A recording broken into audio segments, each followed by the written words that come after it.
Assalamualaikum warahmatullahi wabarakatuh. Salam sejahtera untuk kita semua. Perkenalkan, saya Titin Usianik, Sarjana Keperawatan, Master of Business Administration, dosen Fakultas Ilmu Keperawatan Universitas Indonesia. Pada kesempatan yang berbahagia kali ini, saya akan berbagi tentang perubahan fisiologis postpartum. Topik ini kita bagi menjadi dua bagian, dan saat ini saya menyampaikan bagian yang kedua. Sumber utama pada presentasi saya kali ini adalah dari buku Maternity and Women's Healthcare, edisi ke-11, karya Loudermilk, Perry, Cation, and Alden, tahun 2016. Pertama-tama, mari kita bahas perubahan pada sistem endokrin. Pengeluaran plasenta menyebabkan estrogen dan progesteron turun drastis, sehingga berefek pada diuresis untuk mengeluarkan kelebihan cairan ekstraseluler. Penurunan HCS, estrogen, kortisol, dan enzim insulinase plasenta menyebabkan kadar glukosa darah berkurang. Tiroid kembali normal dalam 3 bulan setelah melahirkan. Tiroksin dan triiodotironin menurun ke tingkat sebelum hamil dalam waktu 4 minggu setelah melahirkan. Selanjutnya kita bahas hormon hipofisis dan fungsi ovarium. Pada ibu menyusui, kadar prolaktin tertinggi ini dicapai selama bulan pertama setelah kelahiran dan tetap tinggi selama menyusui. Kadar prolaktin serum dipengaruhi oleh frekuensi menyusui, durasi setiap menyusui, dan pemberian makanan tambahan pada bayi. Pada ibu yang tidak menyusui, kadar prolaktin menurun setelah melahirkan dan mencapai kisaran sebelum hamil pada minggu ketiga. Pada ibu yang tidak menyusui, rata-rata setelah 7-9 minggu setelah melahirkan, ini sudah terjadi ovulasi kembali. Sedangkan pada ibu yang menyusui, rata-rata perlu waktu 6 bulan setelah melahirkan untuk bisa ovulasi kembali. Pola menyusui juga sangat mempengaruhi kapan terjadinya ovulasi kembali. Ovulasi biasanya tertunda lebih lama pada ibu yang menyusui secara eksklusif.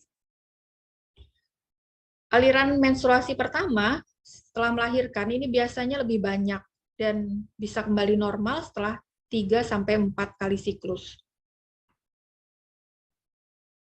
Pada sistem saluran kemih, penurunan kadar steroid ini biasanya menyebabkan penurunan fungsi ginjal, dan fungsi ginjal ini kembali normal dalam waktu 1 bulan. Glikosuria ginjal yang diinduksi oleh kehamilan biasanya menghilang pada 1 minggu setelah melahirkan, tapi laktosuria bisa terjadi pada ibu yang menyusui.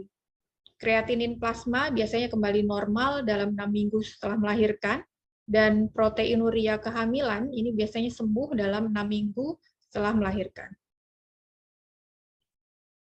Diuresis ini biasanya terjadi 12 jam pasca persalinan.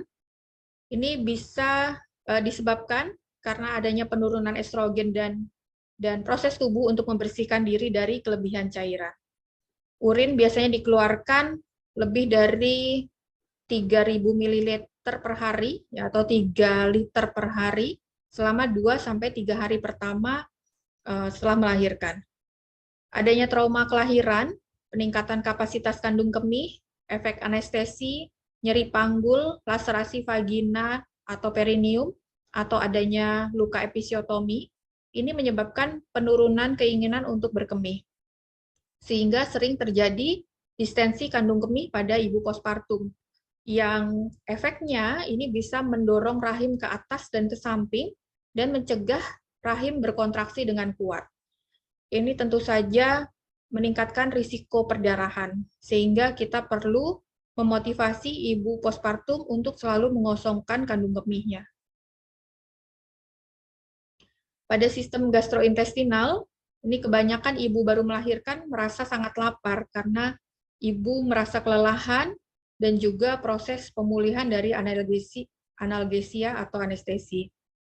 Buang air besar yang spontan mungkin tidak terjadi selama 2-3 hari setelah melahirkan karena peristaltik usus masih lambat.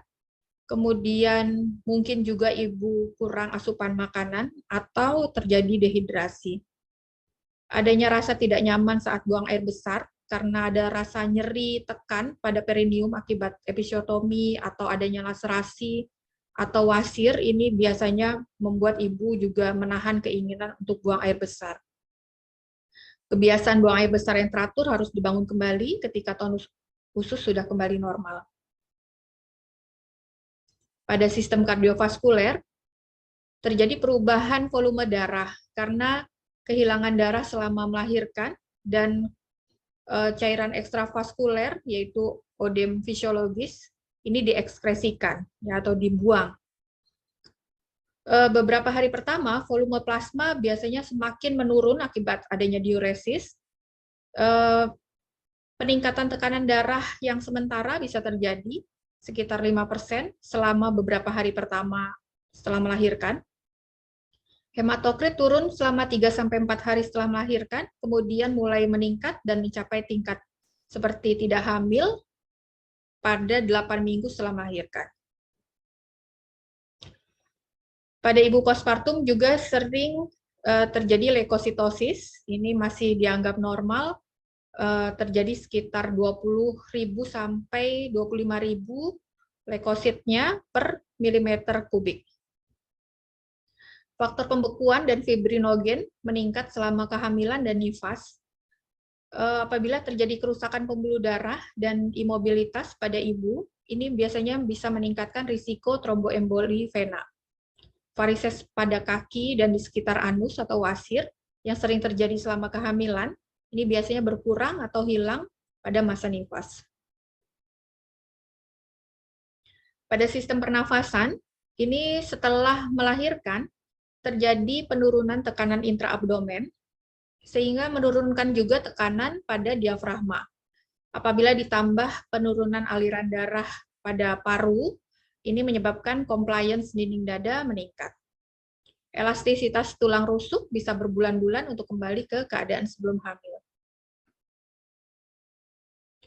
Pada sistem neurologi, ini ketidaknyamanan neurologis yang diinduksi oleh kehamilan, seperti mati rasa, kesemutan, carpal tunnel syndrome, ini biasanya menghilang pada saat postpartum. Sakit kepala sering terjadi pada minggu pertama postpartum. Sakit kepala ini bisa disebabkan oleh preeklamsia postpartum, stres, atau kebocoran cairan cerebrospinal ke dalam ruang ekstradural selama penempatan jarum untuk pemberian anestesi epidural atau spinal. Pada sistem muskuloskeletal, di hari-hari pertama, perut ibu masih menonjol seperti masih hamil. Dinding perut ini bisa kembali seperti sebelum hamil dalam waktu 6 minggu setelah melahirkan. Relaksasi dan hipermobilitas sendi akibat kehamilan biasanya kembali normal setelah 6-8 minggu setelah melahirkan. Sendi di kaki seringkali tidak kembali normal, sehingga terjadi peningkatan permanen pada ukuran sepatu ibu setelah melahirkan. Nyeri punggung biasanya sembuh dalam beberapa minggu atau beberapa bulan setelah melahirkan. Pada sistem itegumen, melasma atau kloasma atau topeng kehamilan, ini biasanya menghilang, tapi tetap bertahan pada 30% perempuan, jadi masih ada. Hiperpigmentasi areola, linea nigra, stratigrafi darum, ini biasanya berkurang tapi juga tidak hilang sepenuhnya. Kelainan vaskuler seperti spider nevi dan erythema palmaris umumnya juga berkurang. Kemudian selama 3 bulan pertama sering dilaporkan kerontokan rambut dan kuku kembali ke konsistensi dan kekuatan seperti sebelum hamil.